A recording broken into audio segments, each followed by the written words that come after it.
Hey guys, back on our YouTube video. Today it's going to be a collections video. I haven't done one of these in a while, and the reason I'm doing this one is my good buddy JJ Jinks did a video of all of his Stockman, so I figured I would get all mine out real quick.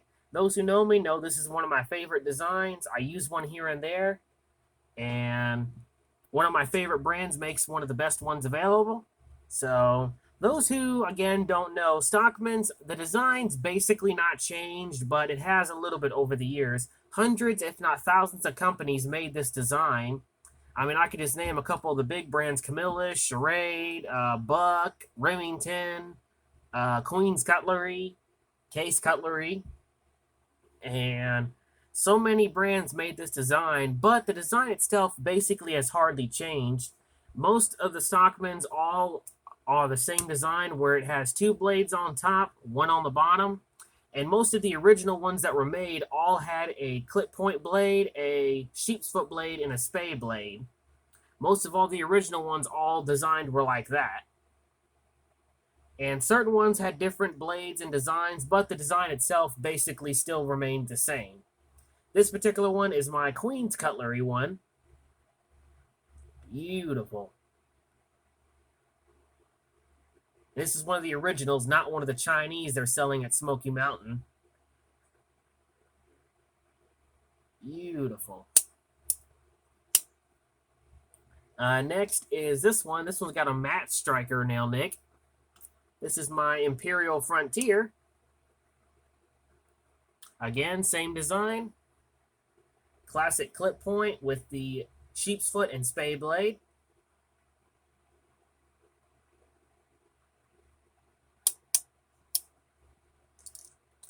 Next is my K-bar one. This is the only K-bar Stockman I've got, hence why I've kept it. And the reason why it's a lot easier for me to open these, because I noticed Edward talked about his nail being torn apart. If you don't properly oil Stockmans, that can actually happen. And I know a lot of the Chinese junk brands that sell these today, they're always incredibly stiff. I bought one from Walmart that was if I recall, was a mossy oak one. It was stiff as heck. And I put a little bit of oil on it, but it still remains so stiff. It's because they don't pin them together properly. And that's why that happens. And most people think, oh, that's just how they come from the factory all the time. Not all brands were like that, and I'll get into that here in a minute. But the reason why all mine are smooth, except for a couple, is because I oil them all the time and make sure they're smooth working. But even though these blades are heavily used, the designs still remain the same. Clip point, sheep's foot, and a spay. And that's generally what the Stockman has always had. This is the Camillus one that I've got. And again, designs basically remain the same with a few slight changes. Camillus was one of the few that actually put a pen blade in it. And again, this one's got a spay blade as well.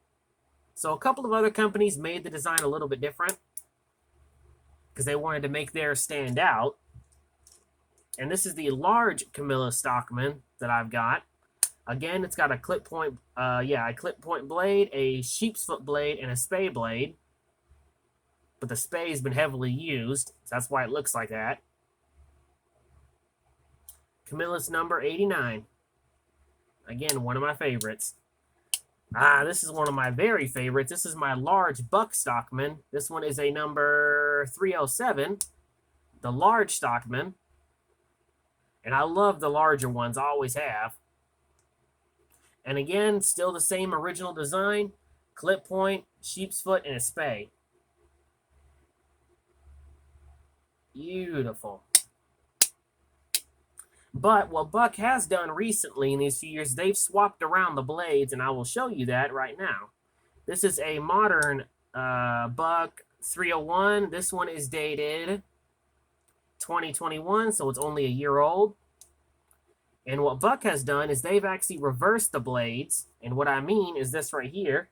This is a modern one. Let me get a more older one. This will work. This is a more older one. This is a 319. Oh, this is a 319. That's not a good comparison. This one is a 301. This one's a good comparison. Here we go. So on the original one, you can see they followed the original design, a clip point, a sheep's foot, and a spay on the end. But later on, they swapped the blades around. As you can see, the sheep's foot's on this end and the spay's right here.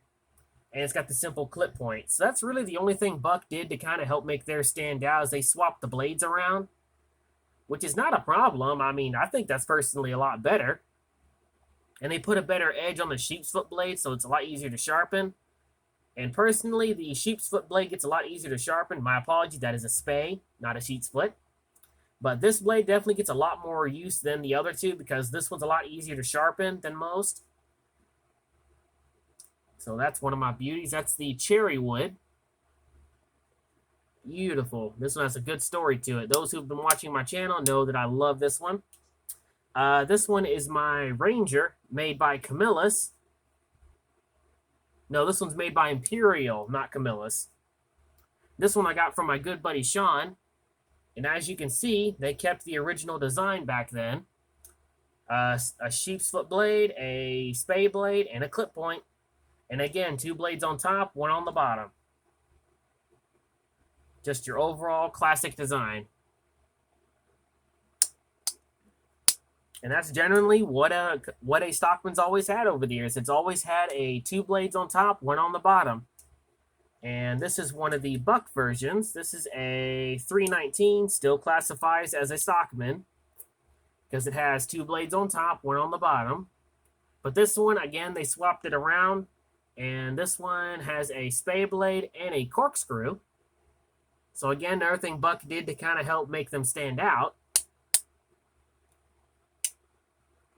And this is another one. This is a 301. Again, back then, Buck kept the original design.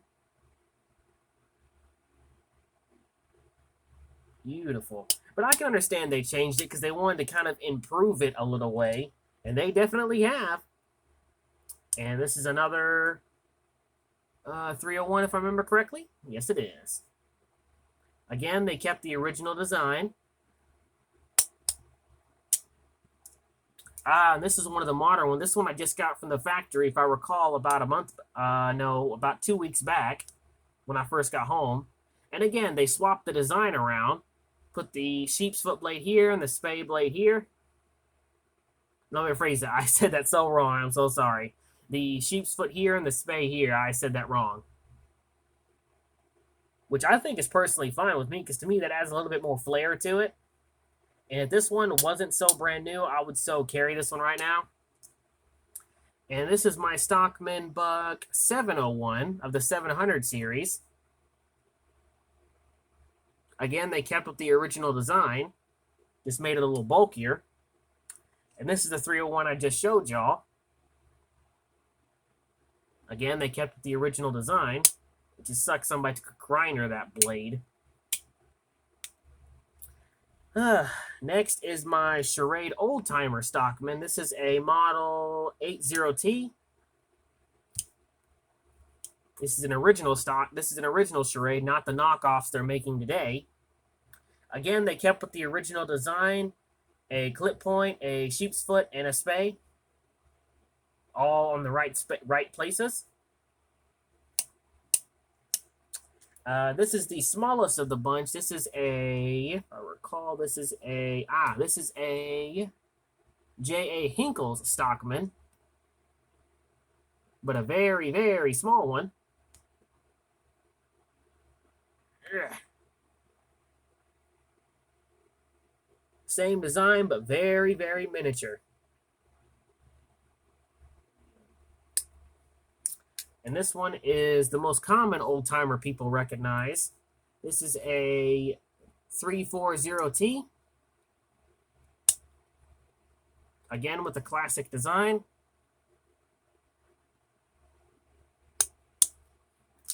And then next is the smaller bucks. This is the medium one. This is the 303. Again, with the blades swapped around. Beautiful. And just open smooth like butter. That's what I love about Buck over all these other brands, is when I buy a modern Stockman from them, they are smooth opening like butter. I mean, just fresh out of the factory, you can just do this without a problem, and it just doesn't feel like you're moving anything. I don't know how they do it, but they do a marvelous job. And this is the Chinese. This is the only Chinese one I have kept because my father gave this to me for Christmas last year.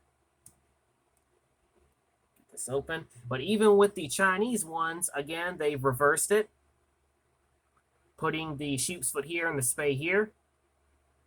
This is the Chinese buck 373.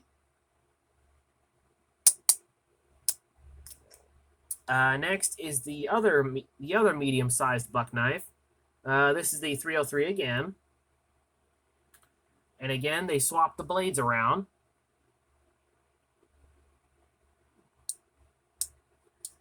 And then this is the Uncle Henry charade that I had. This is the only one that's a little bit different. This one's got a little bit of a different design. Problem is the blade's been so used, you can't get the nail nick.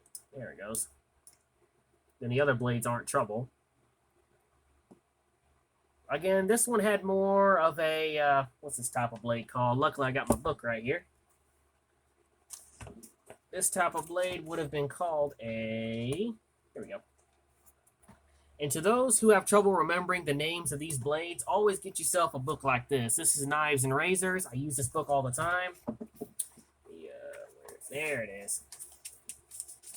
Here we go. Because another thing that helps you out is they have a list of blade designs that tell you the names and helps you out if you can't remember them. This is the only Stockman I have that has a muskrat blade, not a clip point, which is what most Stockmans have. But the design itself, besides the muskrat blade, is still the same, where it's got the sheep's foot here and the spay on the end. But that's really the only difference. And this is one of the original Uncle Henrys, not one of the knockoffs they're making today. So, yeah. So, everybody, that's all my Stockmans, and hope you've enjoyed the video. And like I always say, if you need help remembering your blade information as far as what styles of blades are there, always get yourself one of these. This one is called American Premium Guide to Knives and Razors, the 6th edition. I bought this at a local flea market, but I know people can still order these. It's a great book. It helps you give you a rough estimate of what certain stuff is worth, and it gives you a lot of information. Like certain knife designs I didn't even know existed, and it helps you with pocket knife blades that you can help you memorize and stuff like that. So I hope you've enjoyed the video, and I look forward to posting this. And as always, stay sharp and keep collecting.